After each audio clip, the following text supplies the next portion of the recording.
La guerra civil de Myanmar es uno de los conflictos armados más importantes del mundo. Con más de 50.000 muertos y 3 millones de desplazados, las raíces de esta guerra, comenzada en 2021, hacen que muchos expertos se atrevan a afirmar que este es el conflicto activo más antiguo del planeta. Por eso, hoy en Memorias de Pez responderemos a varias preguntas clave para entender el principal conflicto del sudeste asiático en el siglo XXI. Veremos qué hay detrás del enorme peso que tiene el ejército en el país. Hablaremos de las decenas de etnias que conforman Myanmar, de por qué las elecciones de 2020 avivaron la guerra civil y sobre qué es lo que ha sucedido en esta guerra desde 2021. ¿Te parece bien? Pues ponte cómodo, que enseguida te lo cuento.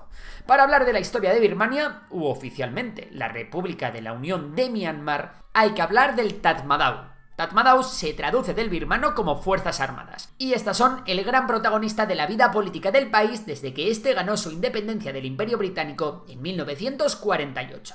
En ese momento, el Tatmadaw contaba con un escaso personal, con muchísimas diferencias internas, de ideas o incluso étnicas. Sin embargo, desde que Birmania comenzó a funcionar de forma independiente, el papel de estas fuerzas armadas fue enorme en la reconstrucción del país y en la instauración de un sistema político propio.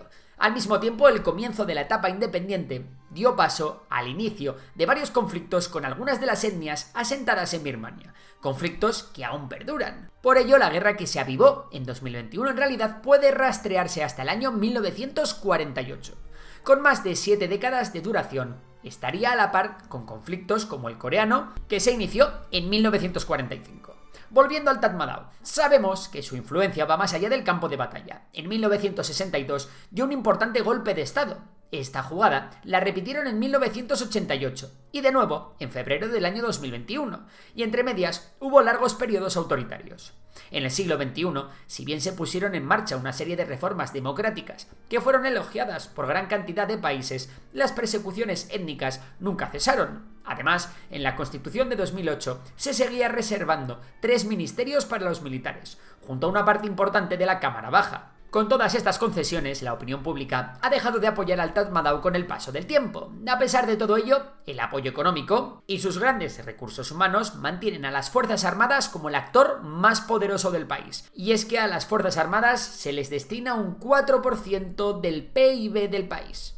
La otra cara de la moneda ya mencionada son las distintas minorías étnicas que conforman Myanmar. Agárrate porque vienen curvas. Frente a la mayoría de la etnia Bamar, que en total son unos 30 millones de los más de 50 millones de personas que viven en el país, hay una larga lista de pequeñas etnias que añadir. En total son más de 180, y al menos 130 de ellas son reconocidas oficialmente. Entre las más relevantes, que son también con las que más batallas ha disputado el Tatmadaw, encontramos, según datos de la CIA, a los Shan, con un 9% de la población total, los Karen, con un 7%, los arcaneses, con un 4%, y los Mon, con un 2%. Al mismo tiempo, dentro de estos grupos más grandes, existen subgrupos étnicos que hacen de la composición algo todavía más difícil de contabilizar. Aunque todo el asunto de los censos ha sido siempre muy polémico, pues el gobierno central ha tendido a infraestimar tanto las etnias como el número de personas que las componen. Quizá te preguntes, con acierto, por qué hay tantísima variedad étnica en el país. Porque, si bien es cierto que Myanmar no es un país en absoluto pequeño, parece que su población está muy fragmentada. La respuesta es compleja, pero se puede hablar del importante peso que ha jugado la geografía, con los grandes y variados sistemas montañosos que componen la orografía del país y el pasado de reinos independientes que durante la época colonial fueron agrupados artificialmente. Además, las múltiples fronteras de Myanmar con China, India o Tailandia también han derivado en muchísimos intercambios culturales que han podido influir en la creación de estas pequeñas comunidades. Este mejunje de características, sumado al interés del Tatmadaw por controlar todo el territorio del país, da como resultado esta guerra histórica entre las pequeñas etnias y el poder central.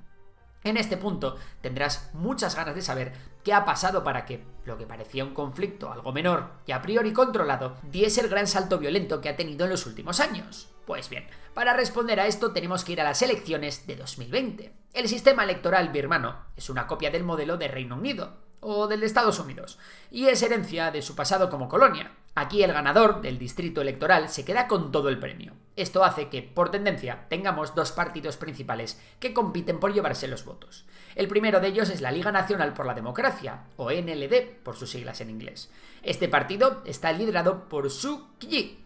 Frente a este partido estaba el Partido de la Unión, la Solidaridad y el Desarrollo, el USDP, con Tan Thai a la cabeza. Ambos partidos representan a la mayoría étnica budista birmana, los Bamar. En 2015, el NLD ya ganó al USDP de forma rotunda, logrando más del 60% de los votos y superando la suma del USDP con los militares con puesto fijo en la Cámara de Representantes. Este punto es importante porque el Tatmadaw está muchísimo más cómodo con el USDP que con el NLD, a quien realmente no le mola tanto esto del militarismo exacerbado. Aun con todo, tampoco podemos afirmar que el NLD sea un partido abiertamente democrático o defensor de las minorías, porque durante su mandato han seguido ocurriendo muchísimos conflictos y violaciones de derechos humanos.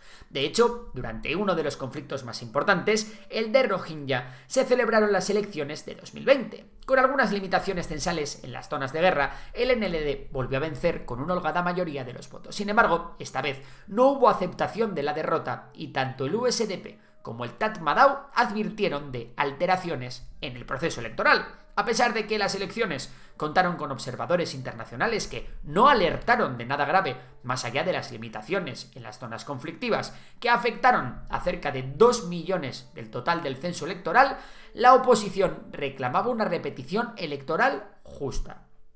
Como el NLD no tenía en mente volver a repetir los comicios, antes de la toma del poder, en febrero de 2021, una junta militar liderada por el comandante del ejército Min Aung Hlaing tomó el poder a la fuerza.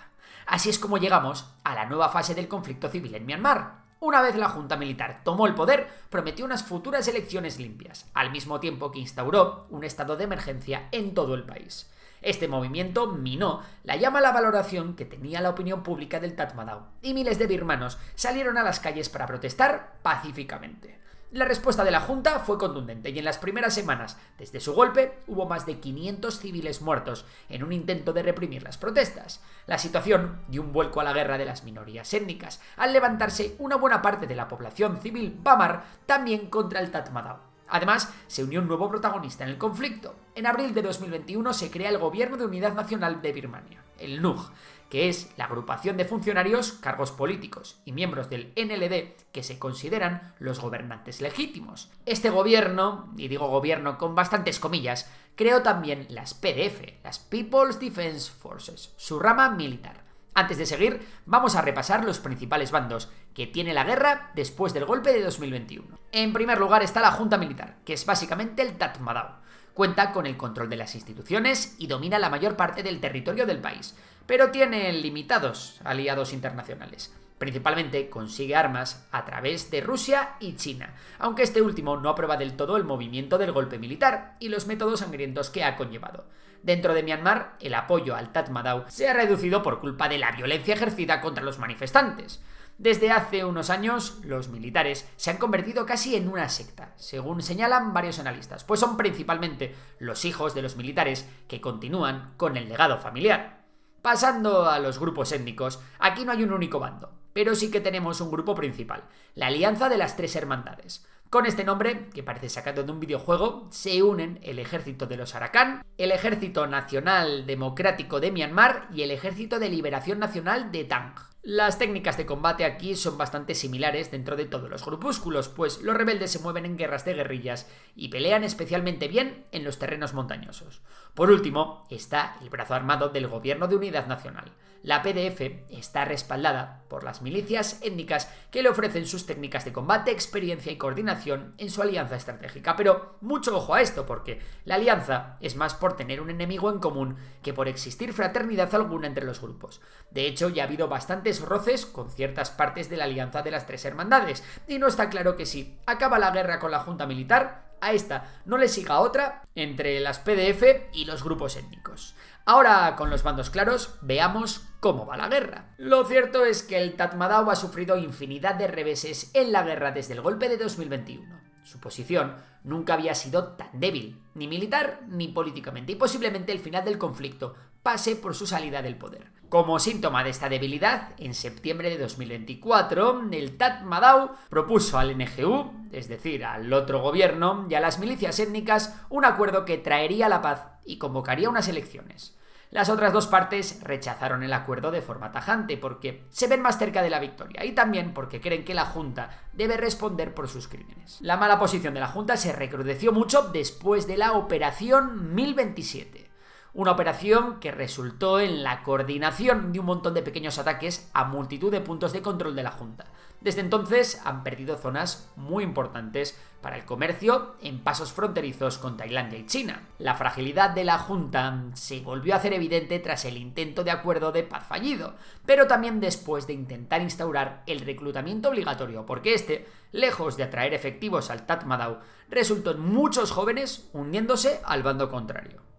En conclusión, aunque la Junta caiga, la paz no está garantizada en absoluto. Es probable que los grupos étnicos quieran apostar por un proyecto de Myanmar como país federal, y dependerá de la voluntad del NGU, es decir, del otro gobierno no oficial, de aceptar estas pretensiones, con o sin derecho de autodeterminación. Lo que sí es innegable es que el país ha sufrido enormemente y que el atraso económico y social que han supuesto todos estos años de enfrentamientos es muy alto. Si todo continúa por el mismo camino, dependerá de la voluntad del nuevo gobierno, del NGU y de los grupos étnicos el llegar a un acuerdo de paz o avanzar hacia una nueva fase desconocida de la guerra. Veremos. Si te ha gustado el vídeo, ya sabes que puedes dar a like, suscribirte y recuerda que tenemos el curso de geopolítica de la cumbre ya disponible. Te dejo el link en la descripción. Por lo demás, un saludo y hasta la próxima.